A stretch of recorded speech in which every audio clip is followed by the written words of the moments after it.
Hello and welcome, everyone. Welcome to another SOULution Sunday, because the soul is the solution. Hello and welcome, today, everyone. now I can't catch the replay. Hang on just a second. There we go. Okay, sorry about that. It goes live on Facebook in a different window, and some days the little volume thing shows up and other days it doesn't. So anyway, welcome to another SOULution Sunday, everyone. And today is the Father's Day SOULution Sunday, and my special guest is my dad. Woo! Dr. Delbert Warner is our guest today. So we are going to talk about all things father-daughter, all things growing up in Lake Placid, and all kinds of fun things today about dentistry. My dad is one of the best dentists I've ever met in my life, and I've met a bunch of them. I've seen a lot of dental work, and his is right on the top. He always gets the best ratings of any of his clients. So, Dad, welcome to SOULution Sunday.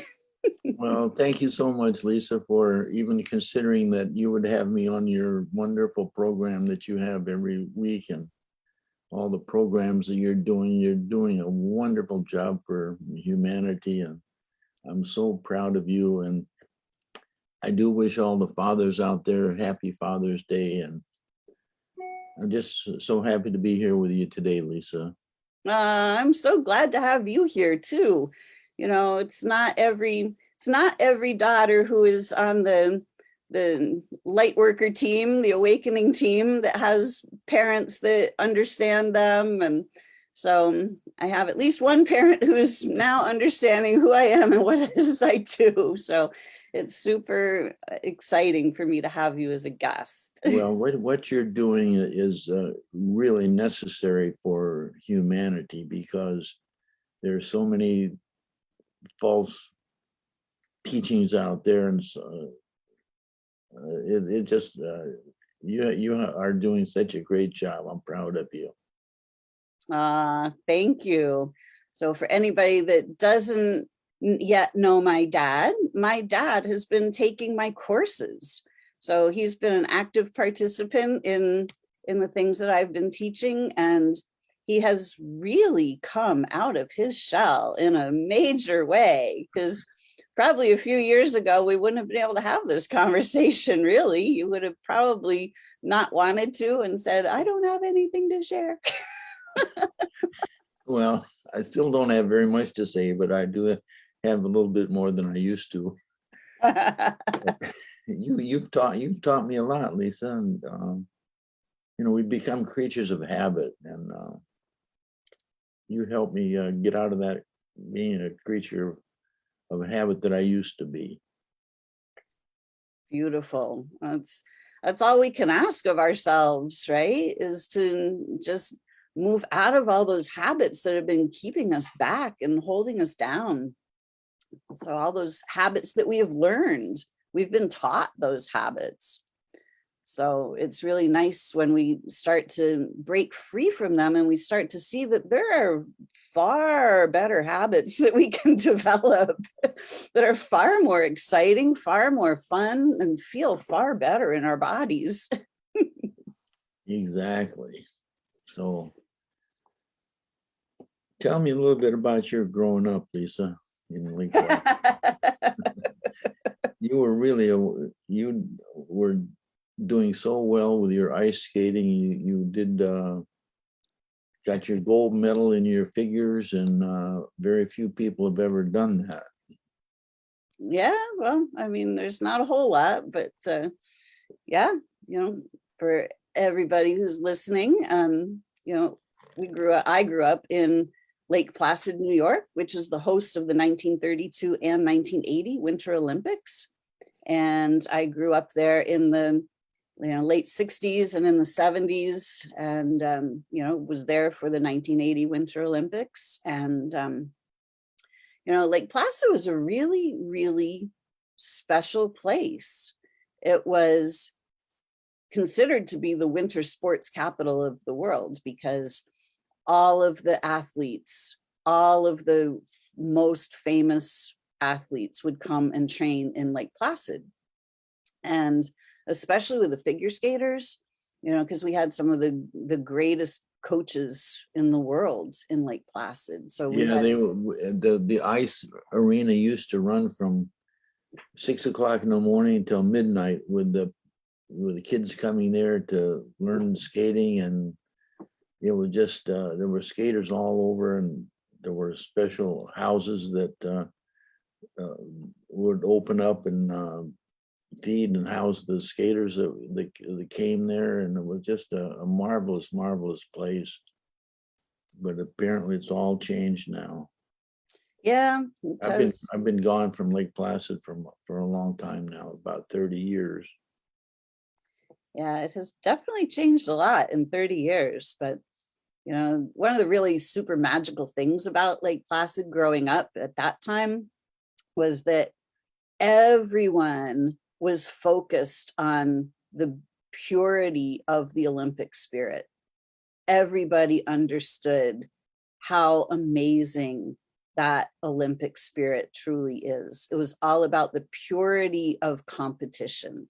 It wasn't Exactly. about, you know, who can beat who and, you know, who can get the biggest endorsement. And it wasn't about that at all. It was about who could be most masterful at their craft.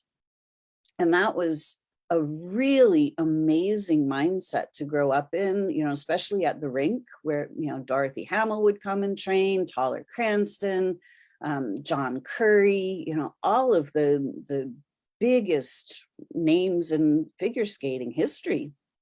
And they weren't there all the time, but they would come quite often. And, you know, it was really about, we would look to those people as our role models, and we would watch them train, and then we would just do the same thing, you know. And we would be, when we were on the ice, we were training, we weren't standing around talking, and like we were really working at mastering our craft. And it was really magical. And at that time, you're talking about figures. The figure skating is named that because of the sacred geometry of the sport, which is based on the circle. Because when the shape of the figure skate blade has a slight curve to it, and so as soon as you lean in one direction or another, that blade just curves on a natural arc. And so we would use the arc of the blades, and we would turn forward to backward in different directions, either facing outside the circle or inside the circle. And we would make all kinds of sacred geometric patterns in skating. And that was called figures. And it took great focus and concentration and incredible core strength. It took a lot of strength to be able to hold your blade really, really steady and go around on the exact same tracing for between 3 and 6 times around a circle. And, you know, you would need the farther along you got in those figures, the closer those tracings had to become, and the more perfect the turns would have to be, because they would make a specific mark on the ice. And, you know, you would have to have clean turns and well traced without any wobbles. And it took a lot, but it was really, really fun. And those judges would actually get down on their hands and knees and really look at the mark, because they give you a perfectly flat, unmarked piece of ice, and you had to traverse and make those marks, and you did a marvelous, marvelous job with that. You were to get up to do through the 8 levels and you get your gold medal in that. Very few people ever did that. So you have a real feather in your hat that with your skating. Thank you.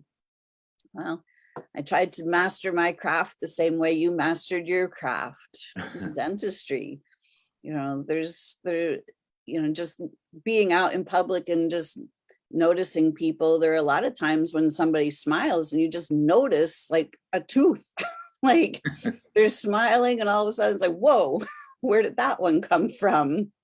And but whenever you did crowns or bridges, like you would never ever notice. Like there was never anything that stuck out. You always had the, or you still do have the ability to match the anatomy, like the shape of the tooth and the color of the tooth. And you really always were really paying attention to the details.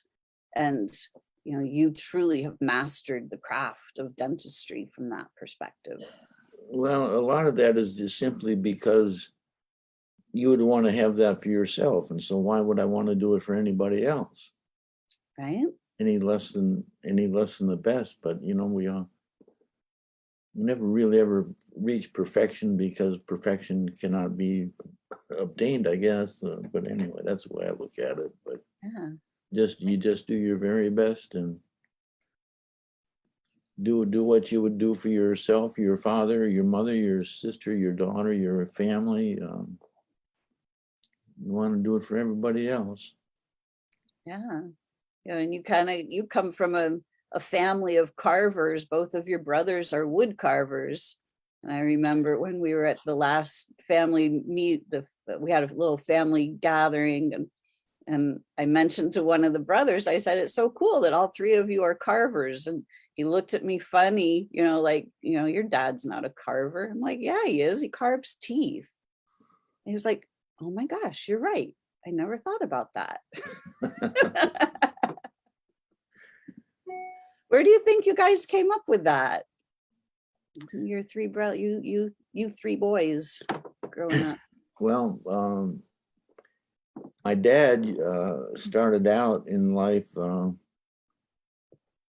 He went to Iowa State University, which is an engineering school, and he used to make furniture, and he used to make different kinds of instruments. I can remember a metal vise that he made at one time. Like for people that woodworkers and stuff, they need to hold things together with a vise or something like that. And he used to do a lot of that stuff in his younger years, but he got away from that and ended up being a government worker in the post office. He worked for many, many years and retired in being a postman. So I guess that's where my brothers and get all that.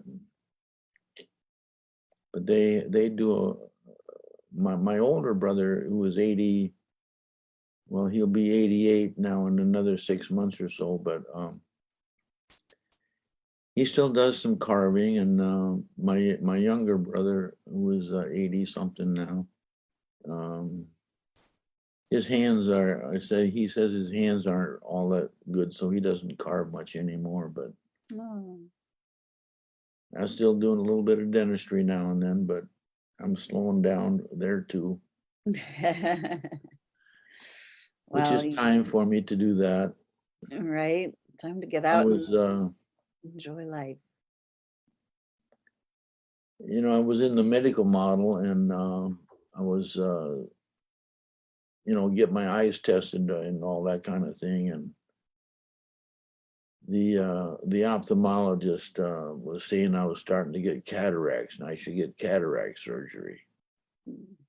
And I was dumb enough to let him do it. And now my close-up eyesight is not as good as it used to be. So I can't really focus on doing a lot of close-up dentistry anymore. I can do bigger dentistry, like doing partials and dentures and things like that. But I'm getting our practice is evolving now to where we're getting associates in to do most of the dentistry, and I'm just doing some of the bigger, easier stuff, like I said, dentures and partials. And so we're doing this still, but still keeping going. So what drew you into being a dentist? What's that, Lisa? What drew you into becoming a dentist? Well, I got to be a dentist because growing up, my teeth were all scattered through my mouth, and I had these big eye teeth that were sticking down, and one was back and one was forward, and I would go around with my hand over my mouth most all the time. And Wow. it really affected who I was and what I was doing and how I was thinking. And so as a teenager, then my parents and I decided that it's time to get braces on my teeth. Mm. So back then I became a metal mouth. Mhm. And I got my teeth straightened, and it did make a big deal of difference in how I felt about myself. And I thought, wow, if this can help me to feel better about myself, then I can do this and help somebody else. So from then on, I always wanted to be an orthodontist. And so I had to get into dental school first. And so after I graduated college, and I graduated college being a chemistry major. And from there, I got into dental school at Northwestern University in Chicago. And they have become no more. They went out of business several years ago. But at the time, they were one of the top dental schools in the country. And of all the places I applied to 5 different schools, but they were the only ones that accepted me. Hey, they were the only smart ones. So, but then after being in dental school, to get in, to go to be an orthodontist, you had to get into the graduate program of orthodontics. But because I was not the top 2 or 3 or 4% of the class, you couldn't get into orthodontic school. So I just became a regular general dentist and doing all the things I did. But then I began to take online orthodontic classes. When I say online, we would go to a hotel someplace for a weekend and do that for many weeks and years at a time. And I learned orthodontics. Mhm. So then I began, incorporated orthodontics into my practice, and orthodontics now has been evolving into doing the clear liners. Mm. You put different liners on your teeth to put special pressures on. It's all done with the computer modeling of changing your mouth and making the liners on your teeth, and it's changed a lot. Wow. Dentistry has. So what did you do during the Olympics, Lisa? What did I do? I was a runner. Actually, I worked in the hospitality section for the figure skaters. So I would greet the figure skaters. I would, I would be backstage and just kind of help anybody that needed directions or information. Sometimes I think I was just doing that. I also skated in the closing ceremonies. So that was, I spent a lot of time at the rink. I was able to see all of the figure skating events, and so that was really exciting, and get to meet all the skaters, and so that was really cool. So, but my favorite parts were just, we had, the whole town had really, as I look back in hindsight now, I see that during the Olympics, coming up to the Olympics, prior to the Olympics, because the town was so focused and we were all working as a cohesive unit to get the Olympics to come to town. You know, you were part of the sports council. You know, we had the town fathers and the members of the town who were really excited about getting the Olympics back to Lake Placid and creating an incredible experience for the athletes. You know, everybody was focused. And because the town owned all of the venues, the manager of the ice rink would go out to the ski jumps and help the manager of the ski jumps, and they would go help the guys at the bobsled run put on events. You know, everybody would help each other. Where whenever anybody needed help, you would just call out and everybody would come and help. You know, and this is how we grew all these incredible sports programs. You know, and Lake Placid had an Olympian on every single Winter Olympics team for decades. And yes, they did, didn't they? yeah, you know, whether it was ski jumping or bobsledding or figure skating, you know, we always had local Olympic athletes. As a matter of fact, a Lake Placidian is the one who won the very first gold medal in the very first Winter Olympics. Yeah, Guy Jack named Shea. Charlie Jutra won the Charlie first. Dutron. Charlie Jutra won the very first one. And, you know, and then Jack Shea in 1932, a local boy, won the speed skating, you know, a couple of the speed skating events for 1932. So that was like incredibly, you know, what a great honor for Lake Placid to have so many, you know, world-class Olympic athletes that grew up here and trained here in this small town. Our town, it's only 2,500 people. It's maybe 3,000 now. Well, it's probably like 10 in the summer, but I mean, we're a village. We're not even a city. Yeah, So, that's for sure. you know, it's incredible that 2,500 people gathered together and created the atmosphere that allowed the Olympics to come here. We set the stage. And originally Denver was supposed to have the 1980 Olympics. And I was then, just going to say that, yeah. yep. And then their bond initiative didn't pass, so they didn't have the monies for it. And then we ended up going and bidding and we got it. So, you know, it was really, really exciting. And everybody pulled together, and we were a town that was fully focused on hosting the Olympics, hosting the Yeah, world. because we only had a couple of years to prepare for that. Exactly. You Because know, we had already bid for the Olympics, but it was given to Colorado. And so we didn't do anything really to prepare for it.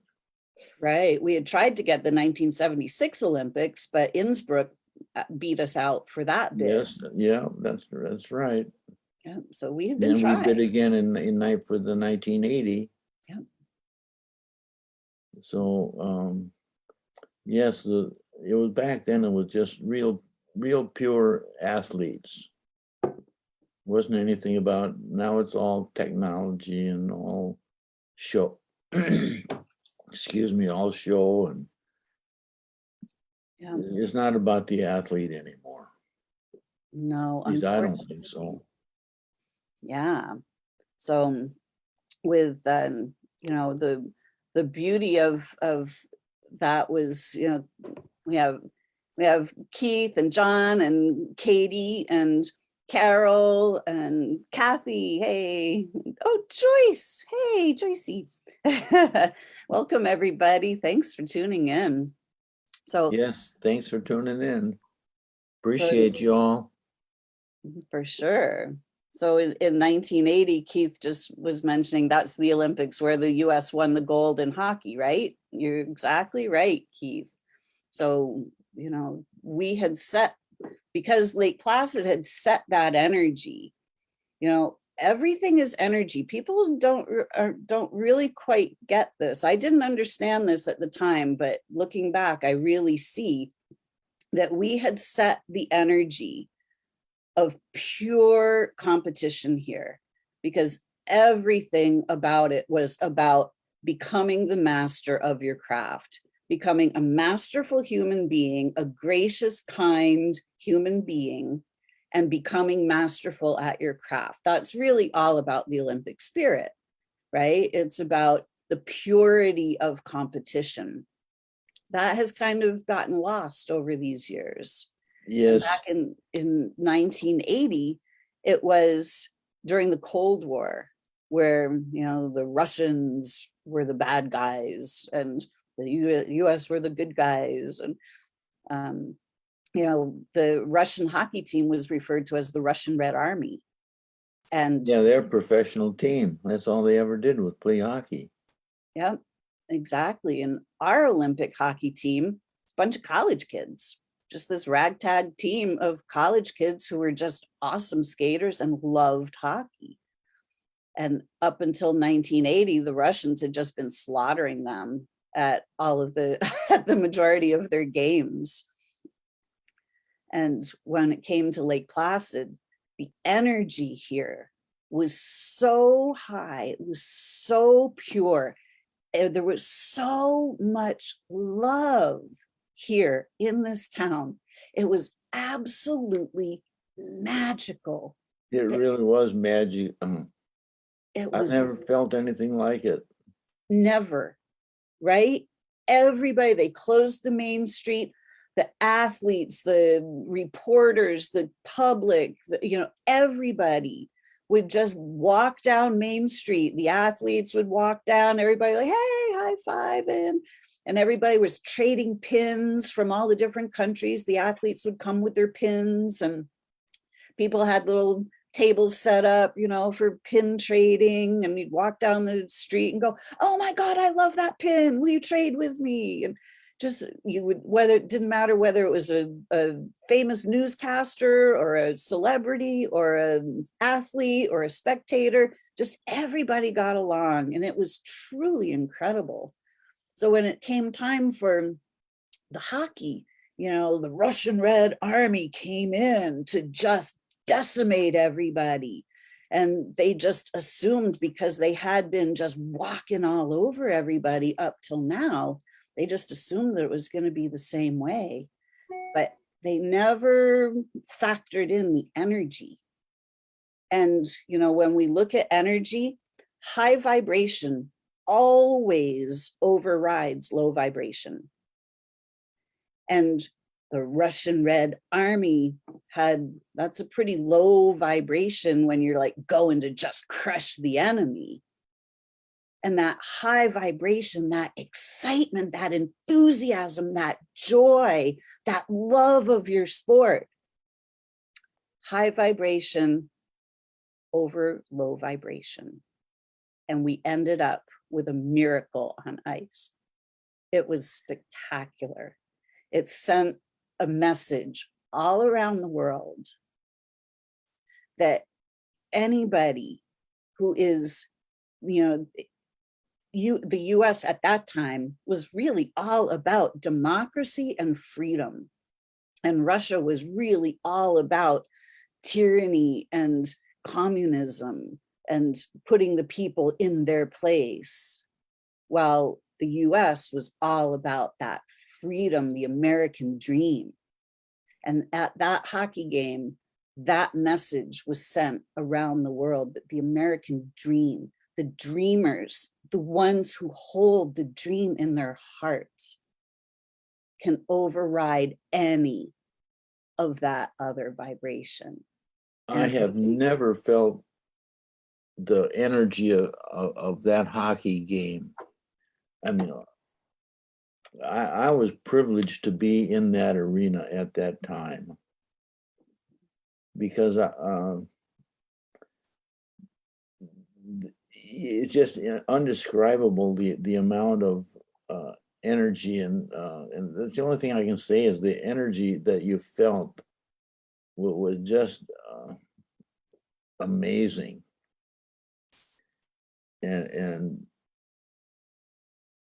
when it was all over afterward, for many months, that all of the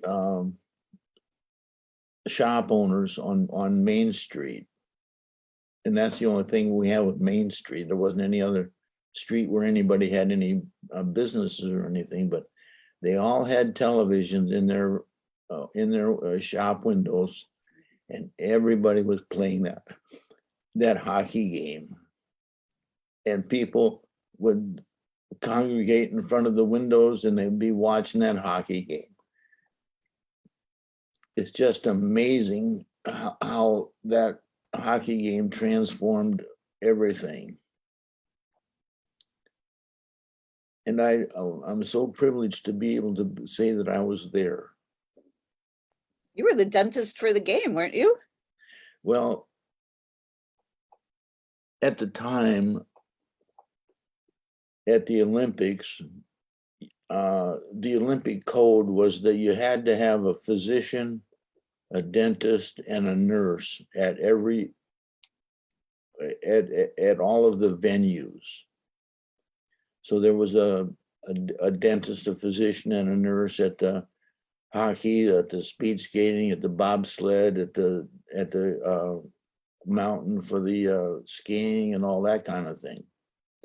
Well, before the Olympics started, all of the dentists since we had to have a dentist at every venue, we got dentists from around the area, and we all gathered, and everybody wanted to go to one of the venues, and so I said, well, I'll just take whatever's left. And it just happened to be that hockey was left. And so I had to be at all the hockey games. And so that's why I was able to be at that hockey game. And it was just, all the different games, leading up, people weren't really all that enthused about the American hockey team because they were just a bunch of ragtag get together hockey kids. But they started out, they beat Sweden and tied Germany, and I had to play Czechoslovakia and all that. So they were, and then they got to the round of what would normally be the bronze game in the semifinals. And the semifinals then was against Russia. They didn't win the gold medal because they beat Russia. That ensured them to be the bronze medal winner. They had to play Finland 2 days later. They had to play Finland 2 days later to win the gold medal. That was the gold medal game was against Finland. And they did beat Finland. And that gave them the gold medal. It was absolutely phenomenal. Like nothing can describe what that was. We can talk about it all day, but you actually had to have been here to really have been immersed in that vibration, that energy that was generated. It was amazing. But I'm really sorry to know that that energy level, of course, it can't stay up there all that length of time, because everything kind of goes in cycles. Mm-hmm. You're up and then you're down and then you're up again, and it goes kind of like in the sine wave, just like the ocean. You have the waves up and the waves down, but Lake Placid seems to be in, at least from what I can understand from what you're talking a lot about, is that Lake Placid is kind of in a down wave now. Maybe definitely not, in the figure skating and the sporting realm, it's, once the reason that it was so incredible for 1980 and that a teeny little town like this could pull that off was that the Olympics weren't commercialized by that time. They weren't a multi-billion-dollar affair. And everybody in town was working on the Everybody Olympics. everybody had a job that could have a job. Exactly. So everybody, all of the venues were run by the local people. And we had Yeah, a vested interest in making everything work. it And did now, work. after the Yeah. Olympics, there was I don't know, I guess a collective decision that New York State would come in and run this facilities. So it's just a big bureaucracy that has nothing to do with sports that's running sports. And unfortunately, there is no more figure skating program here really to speak of. There's a small program, but you go into the rink and there's nobody on the ice. Literally, you can walk into the rink the majority of the time, and ice is just sitting empty. There's nothing going on. On the weekends, we have Can-Am hockey tournaments, and there's a little bit of stuff, but you can go in and there'll be like 2 or 3 skaters. Like, it's really pathetic. Well, one of the things too that about, you mentioned the rink. Shortly after the Olympics were there, we started a curling club. Ah, yes. Curling is a game that maybe some of you know it, maybe some of you don't, but it's a game where you have a 46-pound granite stone, and you slide it down the ice, and there are circles down at the other end of the ice, and you try to get closest to the center of the rings, and it's a game that is just a amazing game of skill, and just a beautiful game. And we used to play that, and we just had a lot of fun with that. It was really a great game. So it's a game of skill and knowledge, and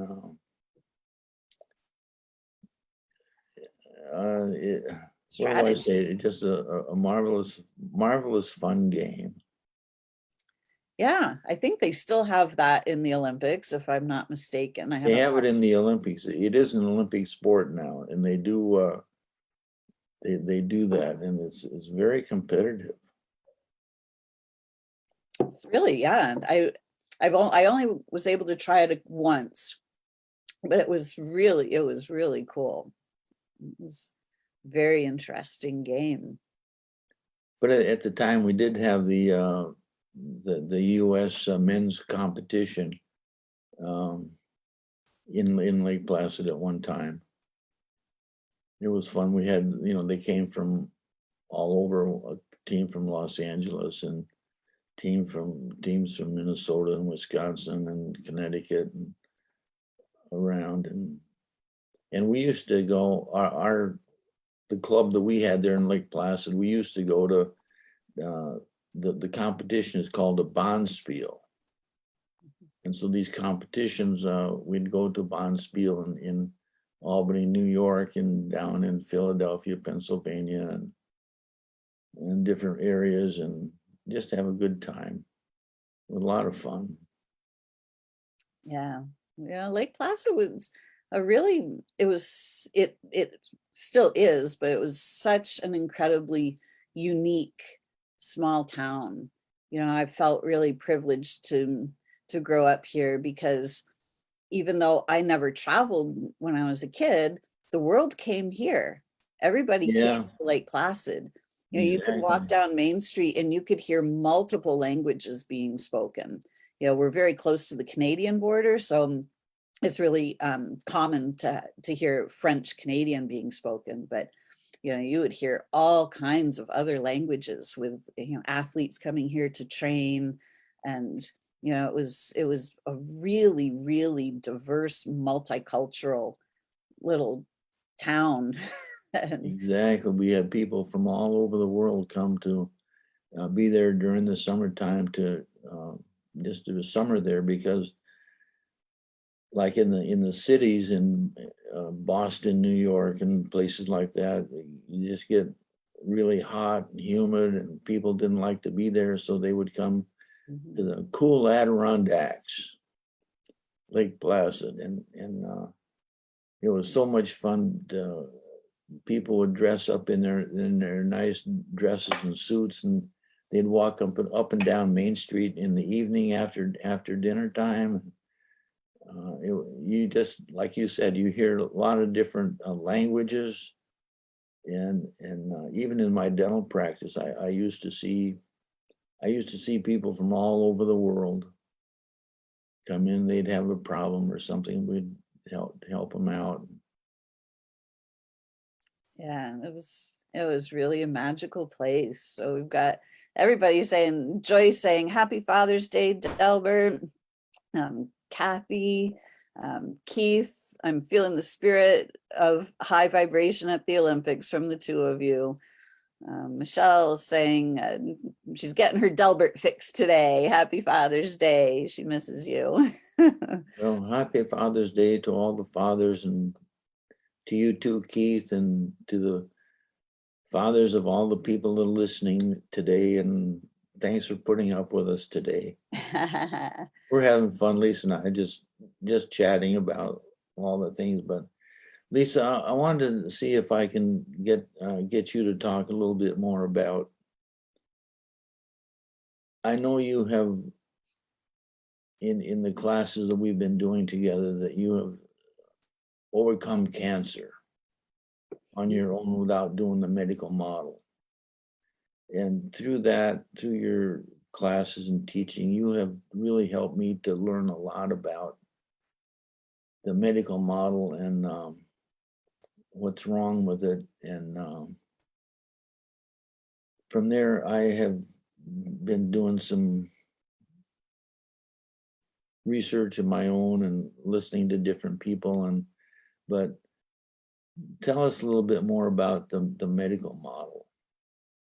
Well, you know, when we look at this world is really based on fighting, you know, whether, you know, it's about creating enemies, whether it's creating enemies of people in other countries or different religions or different skin colors. You know, it's really all about fighting the unknown. And when our bodies develop symptoms that are uncomfortable or weird looking, you know, if you have a tumor or something, the medical model just is based on the assumption that, oh, there's something wrong. You're being attacked by a disease. Well, yeah, and that thing is that the medical model is so distorted, and one way of thinking is that there's got to be a reason for what's happening. Of course. And that is never taken into consideration. Mm-hmm. As to what is the reason that this is happening to my body. Mm-hmm. Exactly. And because this thing is happening, the big people that are making the pills want to get us onto a pill that is going to be treating a symptom and not a cause. And if they can get us to taking a pill for a long period of time, it makes them the money. And a lot of it is about the money. But there are lots of different kinds of reasons, from what I can understand, is lots of different reasons why we have upsets or things going on in our body.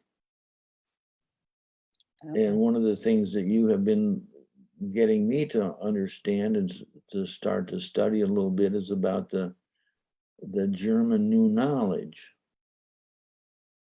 Mm-hmm. 5 biological laws. About the biological laws, and about how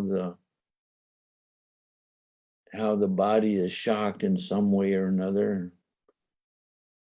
Because when you really think about it, and you're so right when you use the analogies about, you know, you fall down and you break your leg or you break your arm or something like that, or you cut yourself, the body heals itself naturally.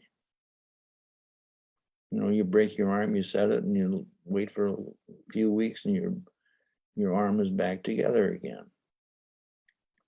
cut yourself or do something to your skin and it scabs over and it's healed. So what is the difference between that and some kind of an emotional shock that makes a disease in you? Well, you've taught me a lot about that. So I'm so proud of you for doing that. And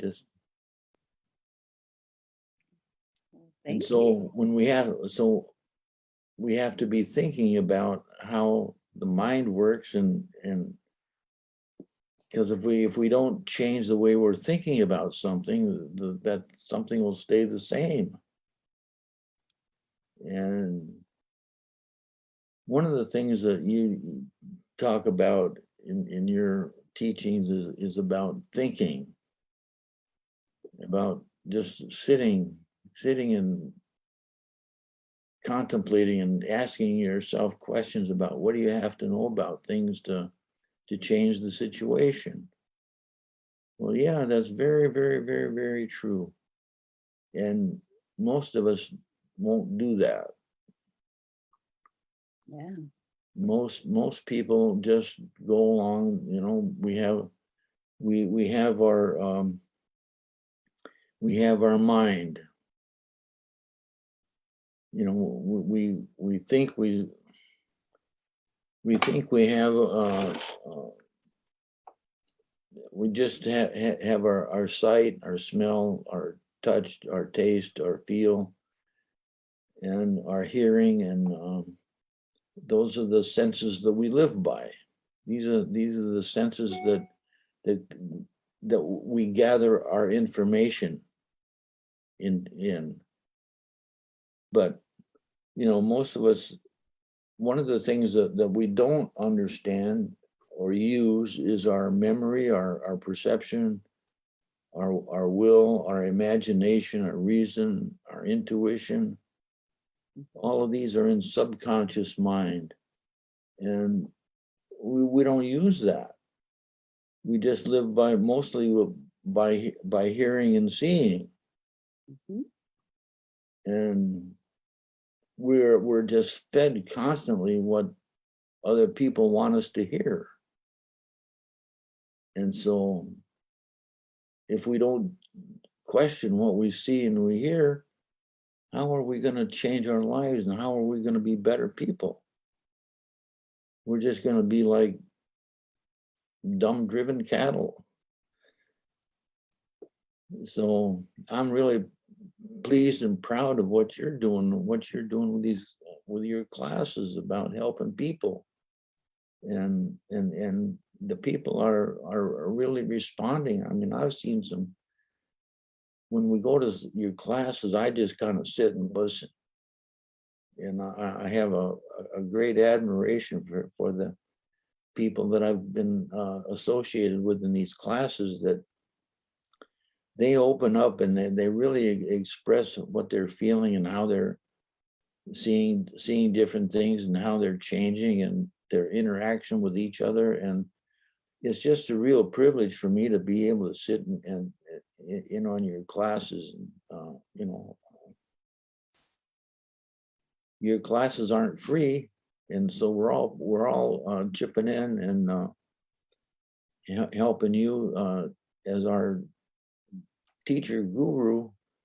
And there are a lot of other teacher gurus out there, but you're amongst the top. And I'm so proud of the connections that you're making with all the different people around. And Keith, I know you're helping Lisa a lot, and I'm very proud and pleased that you're helping her, and Myra too. And it's just a wonderful thing, and to be able to see the progress that people are making. And I think that it's not going to be too long from now that the medical model is going to change, because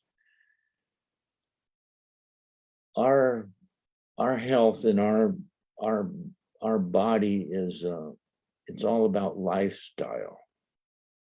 I think it's a lot about lifestyle.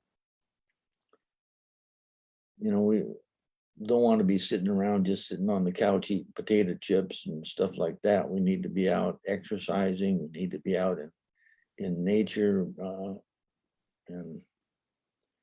but at the same time, every cell in our body is being activated electronically, energy-wise. And one of the things that helps almost every cell in our body is the redox signaling molecule. And I'm learning about that through the ASEA Corporation. And that's something that is somebody that wants to know about that. And so many physicians now are beginning to see what is happening with the redox signaling molecule, and how it's affecting a lot of so-called diseases and conditions, along with the lifestyle that you're talking about, Lisa, all the time, is that cells lose a lot of their energy a lot of the time. I mean, every decade that we live, we're getting less and less energy. And so we have to keep that energy up by our nutrition and our lifestyle. You know, we can't be living out of a box off a grocery store shelf because there's really no nutrition there. And so we need to be eating colorful foods. And along with that, we need to have the proper cell energy, and the redox signaling is we're learning of this, a very important part of that lifestyle. And to learn about that, I've been looking at a website called Amazing Molecules, amazingmolecules.com. And there's a lot of information about the redox signaling, which has been the energy of the cells for many, many years. And people have said that you can't duplicate this energy that's made in the cells, but that's not true. A company has done that now so that you can keep these cells going in your body, and it will probably in the future, well, you say, Lisa, that the body is made to last for years and years and years and years. Mm-hmm. But most of us don't make it there. But these amazing molecules should help us along that journey for many, many, many years. So I would encourage everybody to at least learn a little bit about it by going to amazingmolecules.com and just looking at some of the research and some of the stories that people tell about what happens when they take some of these molecules, that because so many people go to the doctor and the medical model says that, oh, I can't help you anymore. I don't have any more pills to help you. But they start taking these amazing molecules and lots of things happen. So I just encourage people to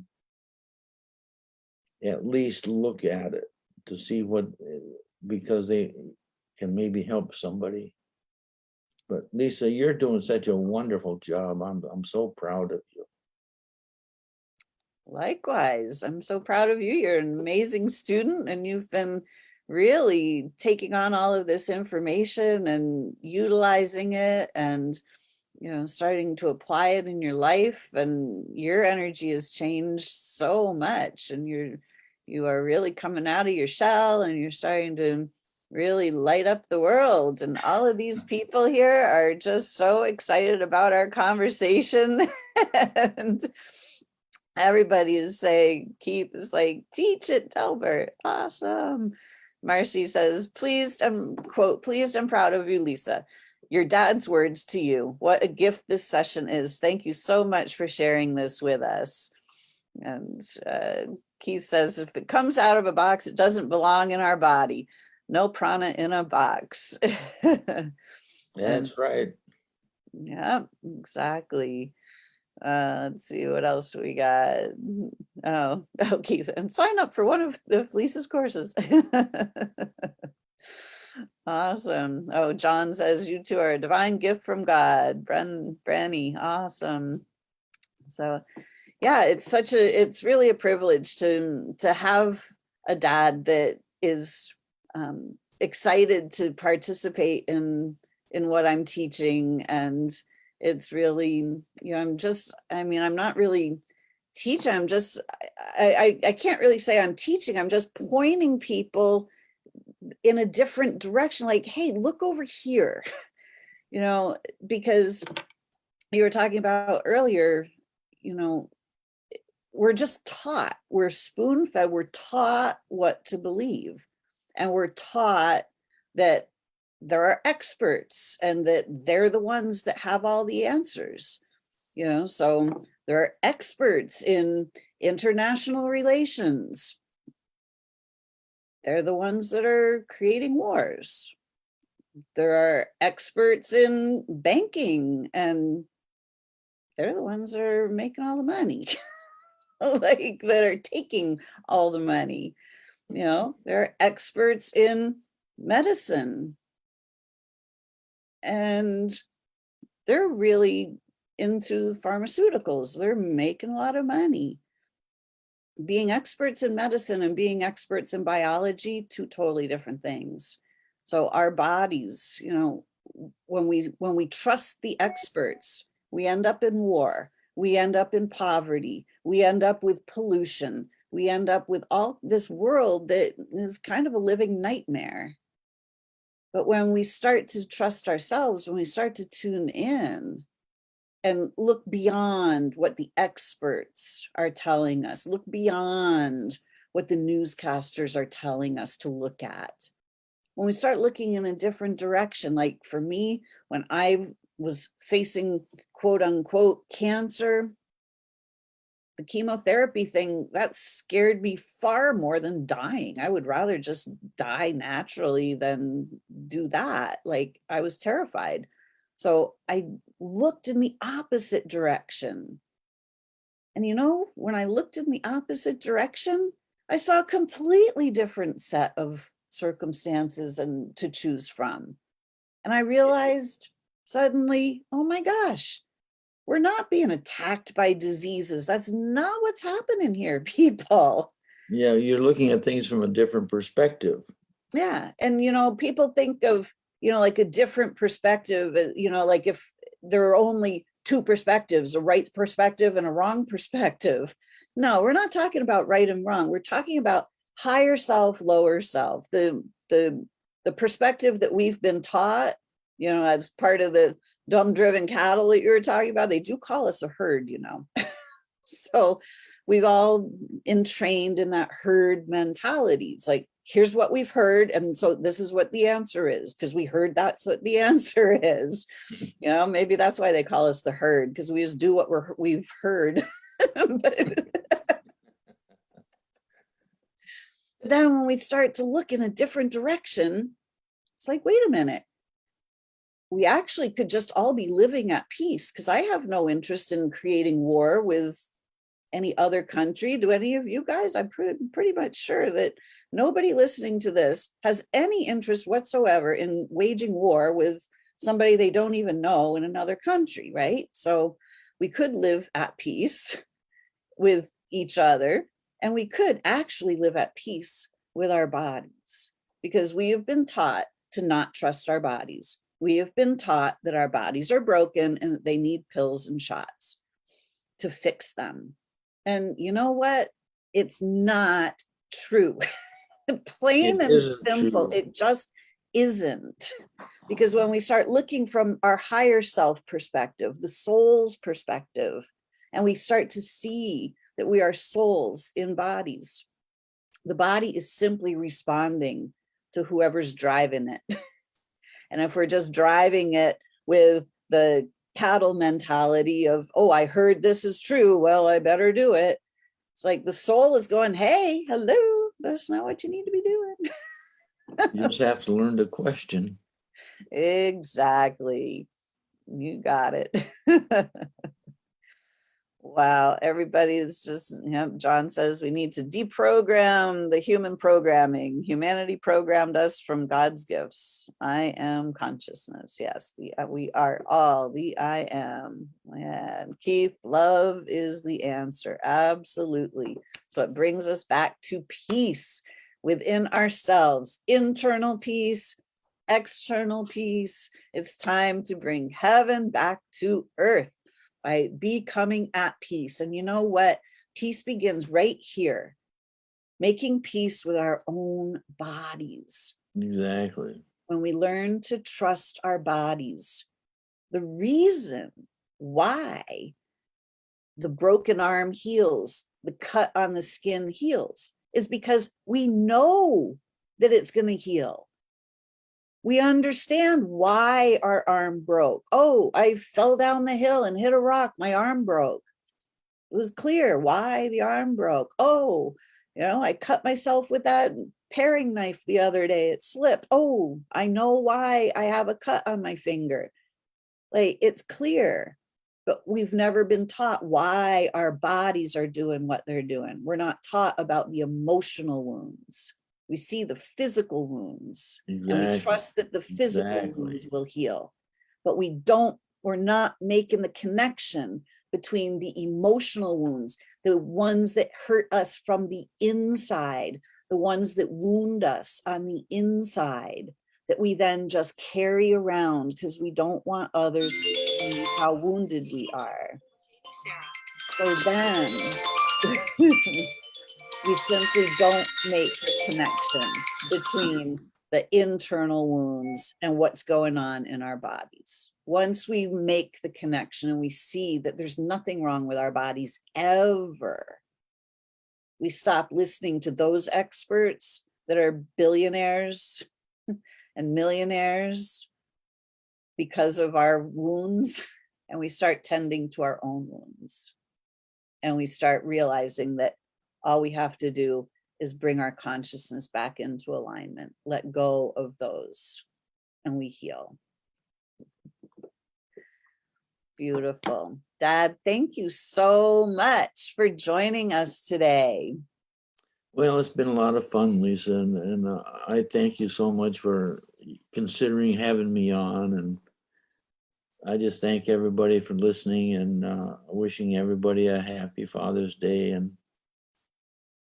a wonderful day if you're not a father. But it's a great day. Any day you get up and put your feet on the floor is a great day. Just be thankful and just be thanking yourself for thank your body for taking you this far, and it's just wonderful.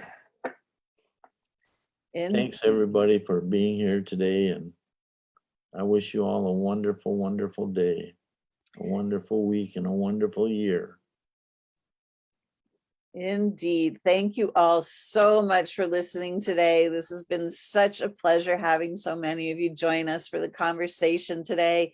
I couldn't get to all through, I couldn't comment on all the comments because there's so many, but everybody, there's so many people listening today, Dad. This is like probably our most popular show so far. So everybody has beautiful comments for you. So make sure you go back and thank you everybody, and look through all of them.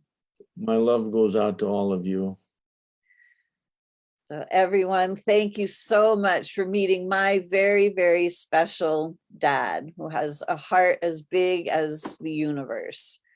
And I'm just so lucky to have such a great dad that is supporting me on my unconventional journey through this life. Well, it's wonderful to have such a great daughter too, and you're doing such a wonderful thing. You've changed your life so much, and I'm so proud of you, Lisa. I am proud of you too, Dad. Thank you, thank you, thank you. So everyone that's listening, thank you all so much. Have a beautiful Father's Day. And until next week, we hope you create a fabulous week for yourselves. Have a great week. Bye for now. Hope to So see you long, next week everybody. on SOULution Sunday, because the soul is the solution.